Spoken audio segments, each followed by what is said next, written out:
Welcome back, boys and girls, children all over the world, to another episode of The Nerds Around. We have a featured guest, SeanLuc. How you doing? and as always, my co-host, your boy Tone from across the hall. The Sebastianator. Oh my God. And it's your boy Law. Let's get into another episode. What are we talking about today, boys? We are talking about the possible merger of DC and Marvel universes. For real this time. Is it a merger? For real this time. I feel It's more like a Hail Mary. it's a Hail Mary pass that could just possibly be a abrupt takeover.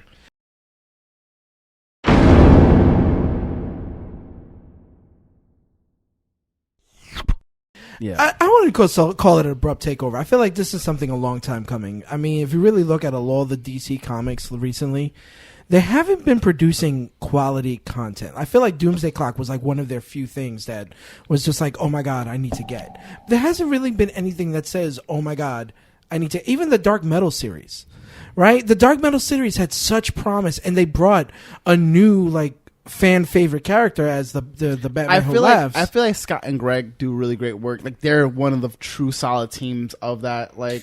But I feel like when it comes to reboots and rebirths in general, it's such a cop out for what you have done, right? And I understand why they did Rebirth, because the New 52 was such a droll.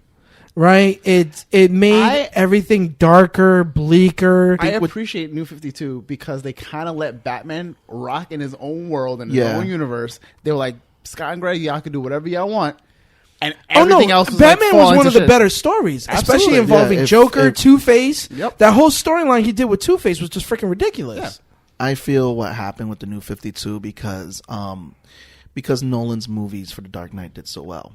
Yeah, but DC was on this whole dark kick because they did that with the Superman movies with Cavill.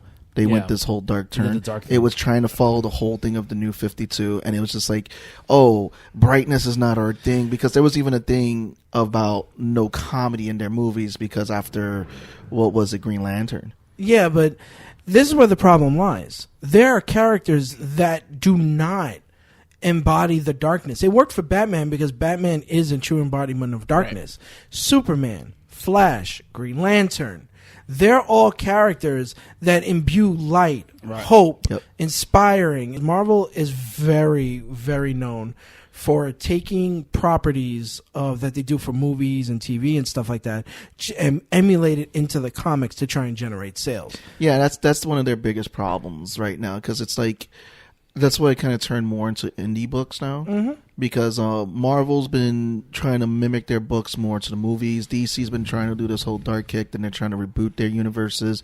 I think that was the biggest problem. Ends of the spectrum. DC has great publishing, but not great movies. And that's why people are starting to get turned off by comics, period. Yeah. It's the constant reboots and the constant retconning. They're trying to find where they do it right and keep doubling down on it. And I'm like... But it's similar to the boom in the 90s. In the 90s, the comic industry almost... Because it was all this oh, we're going to come up with all these variants, all this stuff and all that. Image Comics was one of those companies that, you had the big rock stars at the time of Jim Lee, and Image was just pumping up with these books, and then all of a sudden flooding with number ones, flooding with this and that. Yeah. There was a lot of stories lost. And it was just, it works in our favor because now the comic book industry has given us comic cons to where we now love them, and it's more socially acceptable to be a nerd and be a geek. So I will put that in the column. But the publications, you know what I mean? Publication portions are getting lost. Exactly. I feel like it's getting lost to where it's going to reach a point where there's no actual substance to any of the stories and to any of the comics. What happened to limited series? Starfire had her series.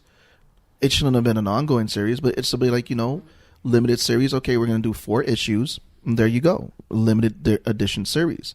It's a nice little side story that goes onto the main Teen Titans book. That's something you could have went with.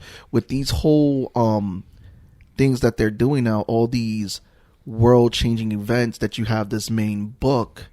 For example, I'm pretty sure they probably did it with DC with Dark Metal.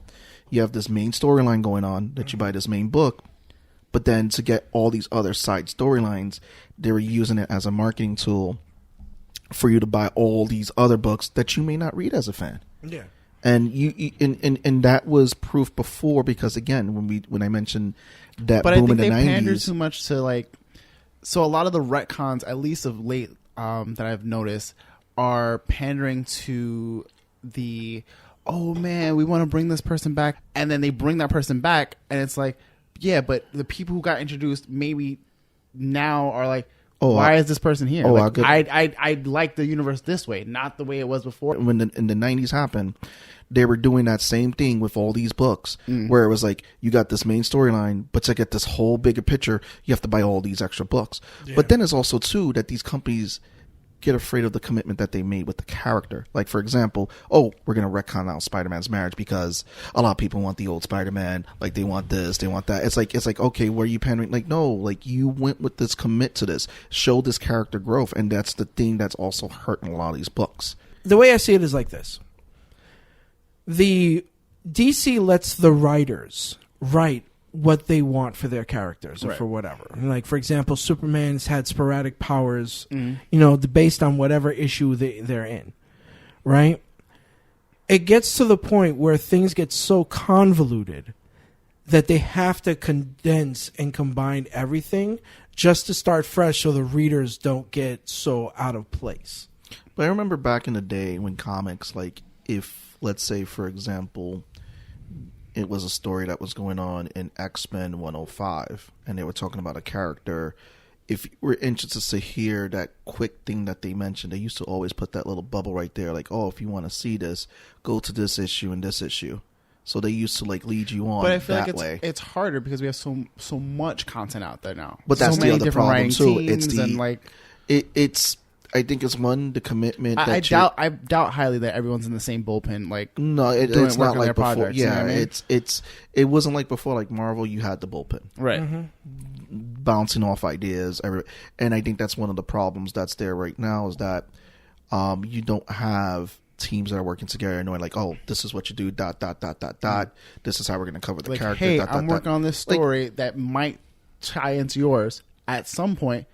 Write me into there, or I'll write you into mine, and then boom, this will make sense. Or they would have storylines that are like 2 years in advance. Yeah. Right. Like they're planning something 1 year to 2 years in advance that they put the seeds in so early, right? But it's because everybody's on the same page at the same time. One of the things that always stuck with me was when I was younger. First Civil War came out. Yes. Right. There was literally a checklist sheet of all the comics you had to buy in order to keep up to date. I didn't read it because of that. No, I wanted to read it, but I remember seeing it. It'd be like, oh, well, here's Civil War. It's like, if you want to learn more about what the X-Men are doing, read this. I'm like, I don't even know how to dive in. But so I always stuck to just like the graphic novel stories. Yeah, the main stories, like the collected trade back. I'd read that, and that's it. I can't follow like the weeklies. I'm like, there's too much going on. Right. And I felt like with Civil War, even though some folks, were kind of whatever about it, I wanted to get into Civil War, but it felt like very, it felt very, like I didn't know where to start. Yeah.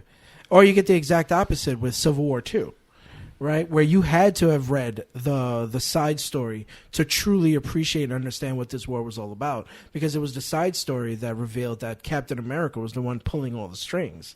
Tone, I'll let you chime in first.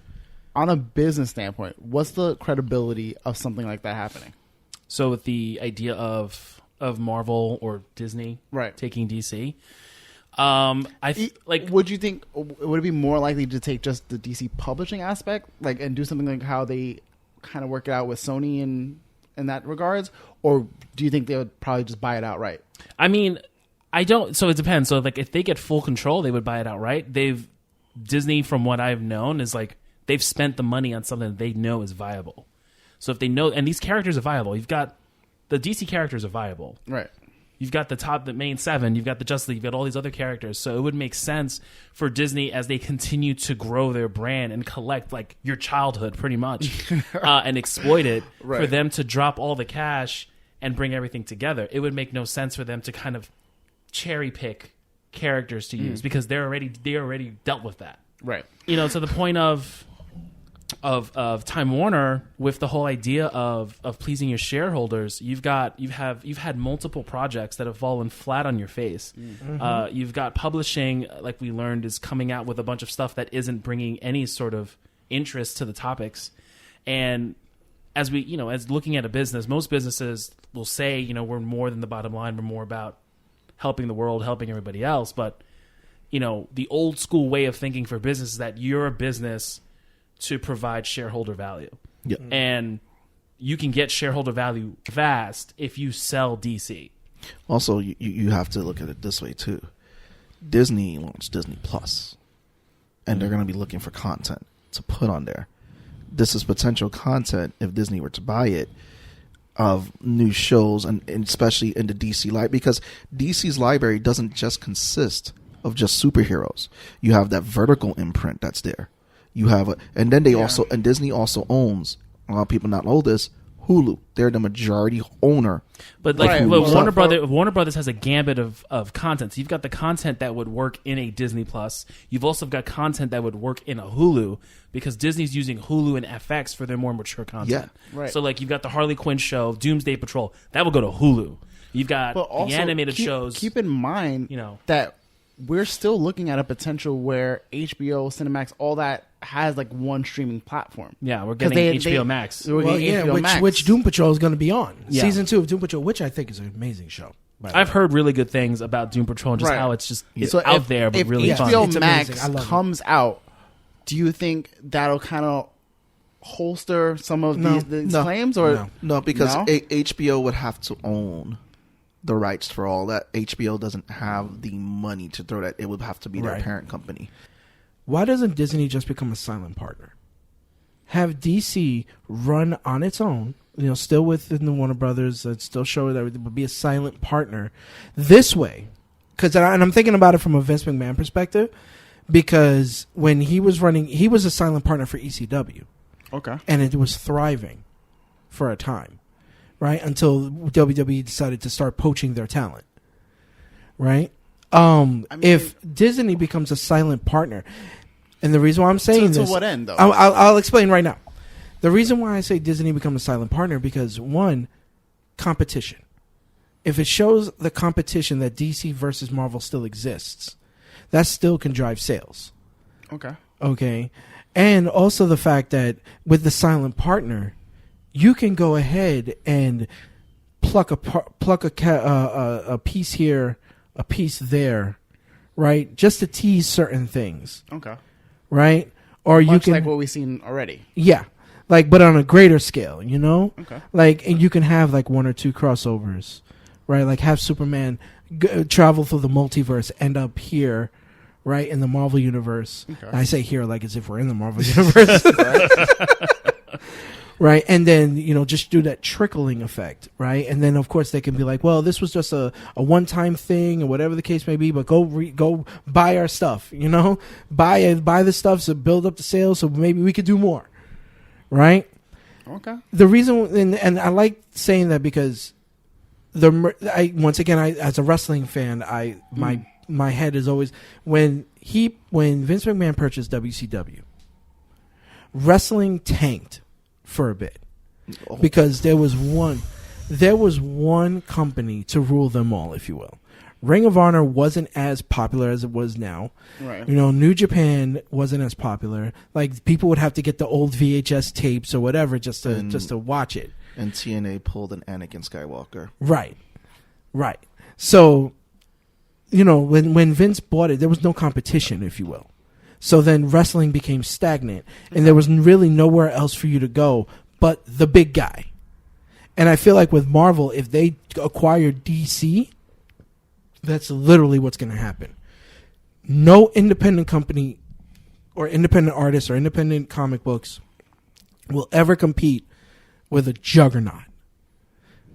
Even though the fans may like it, huh? All puns intended. No, yeah. but I feel like we have that problem now. With Disney in general, I feel like we have this problem that they're this juggernaut.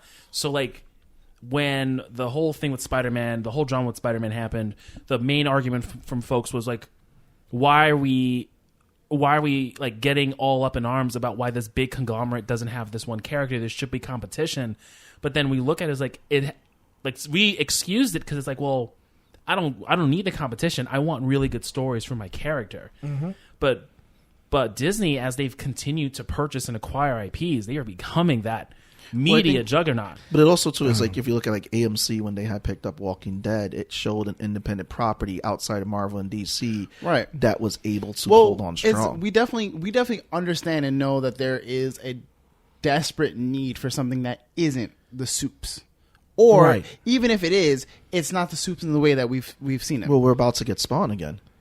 Well, yeah, he's talking about it, but I'm still waiting to see actual production work. But then you have Bloodshot. Bloodshot has to do pretty Spawn's well. in Mortal Kombat now, so we get that. There we go. Close enough. Yeah, Bloodshot, and he with Keith David Glory, with Keith David as the Keith voice. David Glory. Yes, he came back to reprise the role. It was amazing. Look at the state of play right now. We have Disney in really good footing. Yeah, to kind of buy DC.